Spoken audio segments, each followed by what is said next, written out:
SSC 2026 যারা board পরীক্ষা দিতেছ তোমাদের জীববিজ্ঞান চূড়ান্ত এমসিকিউ সাজেশন তোমাদের শর্ট সিলেবাসে যে অধ্যায়গুলো রয়েছে শিক্ষার্থী বন্ধুরা সেই অধ্যায় থেকে বাছাই করে আমরা এমসিকিউ গুলা রাখছি যেন তোমরা বোর্ড পরীক্ষাতে 25টা এমসিকিউ এর মধ্যে 25টা এমসিকিউ কমন পাও। শিক্ষার্থী বন্ধুরা এই যে পিডিএফটা পড়াচ্ছি তোমরা চাইলে পিডিএফটা আমাদের থেকে নিতে পারবা। কিভাবে নিবা আমি ভিডিও শেষে বলে দিব। তো চলো আমরা এখন এমসিকিউ গুলা পড়ি এবং শিখি। তো মনোযোগ সহকারে সম্পূর্ণ ক্লাসটা একবার দুইবার দেখবা, ঠিক আছে? কমপক্ষে দুইবার দেখবা। দেখার পরে তুমি কি করবা, শীটগুলো আমাদের থেকে নিয়ে আবারও পড়বা, ঠিক আছে? দেখো 1 নাম্বার, জীববিজ্ঞানের কোন শাখায় কীটপতঙ্গ নিয়ে আলোচনা করা হয়েছে?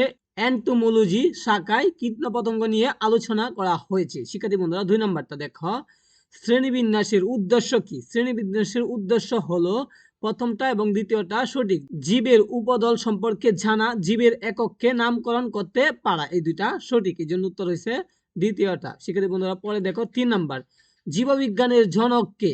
এরিস্টটল হলো জীববিজ্ঞানের জনক। এরপর দেখো এরিস্টটল ছিলেন দার্শনিক ছিলেন। এরিস্টটল কি ছিলেন? দার্শনিক ছিলেন। 5 নাম্বার, বায়োলজি শব্দটি কোন ভাষা থেকে আগত? বায়োলজি শব্দটি ল্যাটিন ভাষা থেকে আগত, মনে রাখবা। এরপর দেখো চিত্র আসছে, তো চিত্র থেকে তোমাকে 6 নাম্বার এবং 7 নাম্বার এমসিকিউটা কি করতে হবে? আনসার দিতে হবে। তো চিত্র, জীবটির নাম কি? এই চিত্রের জীবের নামটা কি? এটার নামটা আমরা দেখি, উত্তর কি হবে? ব্যাকটেরিয়া। এটা চিত্রের নাম কি? ব্যাকটেরিয়া। দেখো 6 নাম্বার উত্তর। এরপরে দেখো উদ্দীপকের চিত্রের জীবটির বৈশিষ্ট্য হচ্ছে, তো বৈশিষ্ট্যগুলা দেখি, উত্তর হবে প্রথমটা, এরা চলনে সক্ষম, এরা খাদ্য তৈরিতে অসক্ষম, তো এটা হবে সঠিক। আচ্ছা পরবর্তীতে দেখো গ্রিক শব্দ বায়ুস এর অর্থ কি? জীবন। বায়ুস অর্থ কি? জীবন। এরপর দেখো গ্রিক শব্দ বায়ুস এর অর্থ, আচ্ছা এরপরে দেখো জীবের ধরন অনুসারে জীববিজ্ঞানকে প্রধানত কয়টি শাখায় ভাগ করা হয়েছে? জীববিজ্ঞানকে প্রধানত 2টি শাখায় ভাগ করা হয়েছে। এরপর দেখো জীববিজ্ঞানের জনক এরিস্টটলের জীবনকাল কত? তিনি জন্মগ্রহণ করছেন 322 সালে, মৃত্যুবরণ করছেন 84 সালে 300, তো এটা হলো তার জীবনকাল। আচ্ছা পরে দেখো 12 নাম্বার, জীব ব্যবহারের প্রযুক্তি সম্পর্কে বিজ্ঞান কোনটি? বায়োটেকনোলজি। এরপরে দেখো শিক্ষার্থী বন্ধুরা 13 নাম্বার, জীববিজ্ঞানের প্রধান 2টি শাখা কি কি? জীববিজ্ঞানের প্রধান 2টি শাখা, একটি হলো উদ্ভিদ আর একটি হলো প্রাণী, ঠিক আছে? রক্তরসের রং কেমন? ঈষৎ হলুদাভ। এরপরে দেখো 15 নাম্বার, জীবদেহে গঠন ও কাজের একক কি? জীবদেহে গঠন এবং কাজের একক হলো কোষ।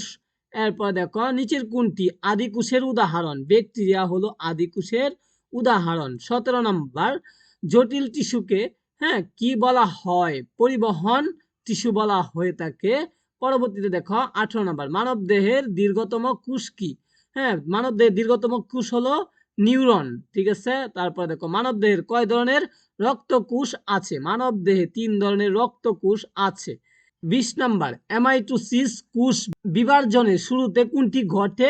নিউক্লিয়াস লম্বা হয়। এরপরে দেখো 21 নাম্বার, অ্যামাইটোসিস প্রক্রিয়ায় কতটি অপত্য কোষ তৈরি হয়? 2টি। তারপরে 22 নাম্বার, বহুকোষী জীবের জীবন শুরু হয় কোনটি থেকে? এটার উত্তর হবে বিষাক্ত ডিম্বাণু থেকে। এরপর দেখো 23 নাম্বার, যে কোষ বিভাজিত হয়ে নতুন কোষ উৎপন্ন হয় তাকে কি বলে? মাতৃকোষ বলে। উদ্ভিদ ও প্রাণীর দেহ গঠন বৃদ্ধির মূল কারণ কি? এটা হলো মাইটোসিস। এরপর দেখো একটা চিত্র দিছে, চিত্র দেখে আনসার দিতে হবে তোমাকে, অবশ্যই চিত্রটা বুঝে আনসার দিবা, উত্তর হবে 3টা সঠিক। পরবর্তীতে দেখো শিক্ষার্থী বন্ধুরা 26 নাম্বার, চালক সংশ্লেষণের প্রক্রিয়ায় উপজাত হিসেবে নির্গত হয় কোনটি? অক্সিজেন। চালক সংশ্লেষণের প্রক্রিয়ার জন্য পরিমিত তাপমাত্রা কত ডিগ্রি? 22 থেকে 35 ডিগ্রি সেলসিয়াস। এরপরে দেখো 28 নাম্বার, অবাধ শ্বসন সম্পর্কে নিচে কোনটি সঠিক? এটার কোনটা সঠিক হবে? দেখো 2 নাম্বারটা সঠিক, ল্যাকটিক অ্যাসিড উৎপন্ন হয়। এরপরে দেখো 29 নাম্বার, জীবদেহে জৈব রাসায়নিক বিক্রিয়াগুলো কোন শক্তি দ্বারা পরিচালিত হয়? জীবনী শক্তি দ্বারা। তারপরে দেখো 30 নাম্বার, পানিতে কার্বন ডাই অক্সাইডের পরিমাণ কত ভাগ? 0.3 ভাগ পানিতে কার্বন ডাই অক্সাইডের পরিমাণ। 31 নাম্বার, চালক সংশ্লেষণের জন্য কি কি উপাদান প্রয়োজন? কি কি উপাদান প্রয়োজন? দেখো কার্বন ডাই অক্সাইড, পানি এবং আলোক শক্তি এবং ক্লোরোফিল, এগুলা প্রয়োজন। এরপর দেখো 32, কোন ফুলে দ্বিগুচ্ছ পরাগদণ্ড থাকে? এটা হলো মটর ফুল। এরপর দেখো 33 নাম্বার, এইডস রোগের আক্রমণ প্রকাশ পাওয়া যায় কত মাসে? 6 মাসে। একটি আদর্শ ফুলের কয়টি অংশ? একটি আদর্শ ফুলের 5টি অংশ। সকল জীব তার বংশধর সৃষ্টি করে কোন প্রক্রিয়ায়? প্রজনন প্রক্রিয়ায়। এরপর দেখো প্রজনন কোষ কোনটি? এটা শুক্রাণু ডিম্বাণু। এরপর দেখো 37 নাম্বারটা উত্তর হবে ফুল সহ একটি শাখা। এরপর দেখো 38, একটি সম্পূর্ণ ফুলের কয়টি অংশ থাকে? সম্পূর্ণ ফুলের কয়টি অংশ থাকে? 5টি অংশ থাকে।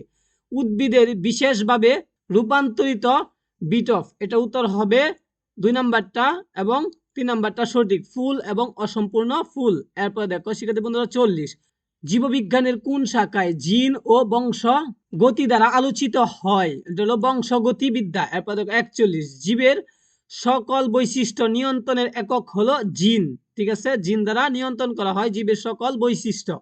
একটি ক্রোমোসোমের দৈর্ঘ্য কত? ক্রোমোসোমের দৈর্ঘ্য হলো 3.5 থেকে 30 মাইক্রন। এরপরে দেখো শিক্ষার্থী বন্ধুরা 43 নাম্বার, 1 মাইক্রন সমান কত মিলি? এটা তোমরা সুন্দর করে মুখস্থ করে ফেলবা, 1000 ভাগের 1 মিলি। ঠিক আছে। এরপরে দেখো 44 নাম্বার, রক্তজনিত সমস্যা হলে বিবেচিত কোনটি? থ্যালাসেমিয়া। এরপরে দেখো 45 নাম্বার, থ্যালাসেমিয়া রোগ কয় ধরনের হয়? 2 ধরনের হয়ে থাকে। তারপর 46 নাম্বার, কোনটি মৃতজীবী খাদ্য শৃঙ্খল? এটা মৃতজীবী খাদ্য শৃঙ্খল হলো মৃতজীবী। এরপরে হলো বিয়োযুগ, এরপর হলো এমিবা। এটা থেকে এটা, এটা থেকে এটা, এটা মনে রাখবা। এরপরে দেখো 47, কোনটি জৈব ঝড় উপাদান? উপাদান হলো হিউমাস। এরপরে দেখো 48, সবুজ উদ্ভিদ কি জাতীয় খাদ্য প্রস্তুত করে? সবুজ উদ্ভিদ শর্করা খাদ্য প্রস্তুত করে। বাস্তবতন্ত্রের জৈব উপাদান কোনটি? বাস্তবতন্ত্রের জৈব উপাদান হলো ইউরিয়া। পুষ্টি প্রবাহের প্রথম স্তরের খাদক কোনটি? এটা হলো তৃণভোজী। এরপর দেখো জীব ও ঝড়ের মধ্যে মূল পার্থক্য কি? জীব ও ঝড়ের মধ্যে মূল পার্থক্য হলো জীবন। সূর্যালোক ও বায়ু প্রবাহ, বায়ু বাষ্প, এগুলো বস্তুতন্ত্রের কেমন উপাদান? ভৌত উপাদান। ঠিক আছে। এরপর 53 নম্বর, ব্যাঙ, শামুক, ব্যাকটেরিয়া, মুরগি, চাতক, শিয়াল, বাঘ, ছাগল, এদের মধ্যে প্রথম শ্রেণীর খাদক কোনগুলো? খাদক কোনগুলো? দেখো মুরগি ও ছাগল, এটা হলো প্রথম স্তরের খাদক। এরপর দেখো 54 নম্বর, সৌরশক্তি নিজ দেহে প্রথম সঞ্চয় করে কোনটি? উৎপাদক কি করে? সঞ্চয় করে। এরপর দেখো 55 নম্বর, অজৈব বস্তুর উদাহরণ প্রথমটা এবং 3 নাম্বারটা সঠিক। পটাশিয়াম এবং লৌহ, এই দুইটা সঠিক, এই জন্য উত্তর হয়েছে 2 নাম্বারটা। তো এখানে 55টা এমসিকিউ রাখা হয়েছে, অত্যন্ত গুরুত্ব সহকারে এগুলা তোমরা শিখে ফেলো, যেন পরীক্ষায় আসা মাত্রই তুমি আনসারটা দিয়ে আসতে পারো। আর যারা আমাদের সাথে যোগাযোগ করে পিডিএফ নিতে চাও 019 52, তারপর 3 বার 62, 62 তারপরে 62, এই নাম্বারে যোগাযোগ করলে তোমাদেরকে হোয়াটসঅ্যাপে কি দেওয়া হবে? পিডিএফ গুলা দেওয়া হবে ইনশাল্লাহ। তোমরা চ্যানেলটা সাবস্ক্রাইব দিয়ে রাখো পরবর্তী জীববিজ্ঞানের সৃজনশীল সাজেশন পাওয়ার জন্য।